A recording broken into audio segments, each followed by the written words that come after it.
Nghiệp xưa bằng bộ nọ nia,ថ្ងៃនេះមានវីដេអូខ្លីមួយទៀតពាក់ព័ន្ធនឹងកុំព្យូទ័រយកមកចែកម្លែកគ្នា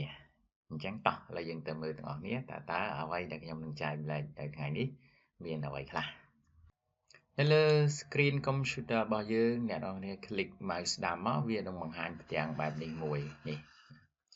អញ្ចឹងអ្វីដែលខ្ញុំនឹងបង្ហាញនៅពេលនេះគឺការតម្រៀប icon នៅលើ screen computer របស់យើងដើម្បីឲ្យវាទៅតាមឈ្មោះទៅតាមប្រភេទឬក៏ទៅតាមកាលបរិច្ឆេទរបស់វានៅត្រង់ចំណុច sort by នេះអ្នកនរនេះឃើញមាន4ចំណុចទី1 name ឈ្មោះទី2 size ទី3 item type ទី4 date modify អញ្ចឹងនៅត្រង់នេះបើសិនបើអ្នកនរគ្នាចង់តម្រៀប icon នៅលើ screen computer របស់យើងទៅតាមឈ្មោះវានឹងតម្រៀបពីមួយមកទៅតាមឈ្មោះឯកសារដែលយើងមានយើងមើលឧទាហរណ៍នេះសម្រង់តារាងសរុបអញ្ចឹងវាដាក់ឲ្យយើងទៅតាមឈ្មោះមួយទី2បើសិនបើអ្នកទាំងអស់គ្នាចង់តម្រៀបវាទៅតាម size ទំហំរបស់ icon នៅលើកញ្ចក់ឬក៏ screen computer របស់យើងវានឹងបង្ហាញឲ្យយើងបែបនេះទៅតាមទំហំមួយនេះ 1.72G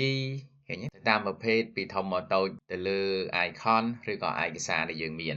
ទី3ការរៀបទៅតាមប្រភេទ item type បើសិនបើយើងជ្រើសរើស item type នេះវានឹងរៀបទៅតាមជាប្រភេទឯកសារមួយយើងឧទាហរណ៍ដូចនេះគឺជាប្រភេទ folder វាដាក់មកដុំ folder មកជាប្រភេទឯកសារ Excel ដាក់ Excel មក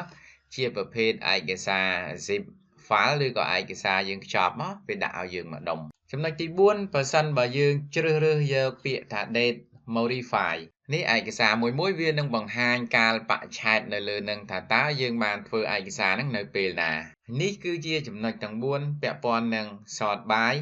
នៅលើ screen computer របស់យើងអ្នកនរគ្នាស្រឡាញ់ចំណុចមួយណាឬយកចំណុចមួយហ្នឹងទៅហើយវាគ្រាន់តែជាចំណេះដឹងងាយសម្រាប់ចែកម្លែកទៅកាន់បងប្អូនអ្នកគ្នាដែលមិនទាន់បានយល់ឬក៏បានដឹងអញ្ចឹងសម្រាប់វីដេអូថ្ងៃហ្នឹងមានប៉ុណ្ណឹងហើយអ្នកនរគ្នាមានចម្ងល់ទៀតអាចសរសេរចូលនៅក្នុង comment ខាងក្រោមជម្រាបលាទាំងអស់គ្នាហើយសម្រាប់អ្នកដែលអត់ទាន់ចុច like ឬក៏ subscribe សូមកុំភ្លេចជួយចុចម្នាក់មួយផងជម្រាបលាទាំងអស់គ្នា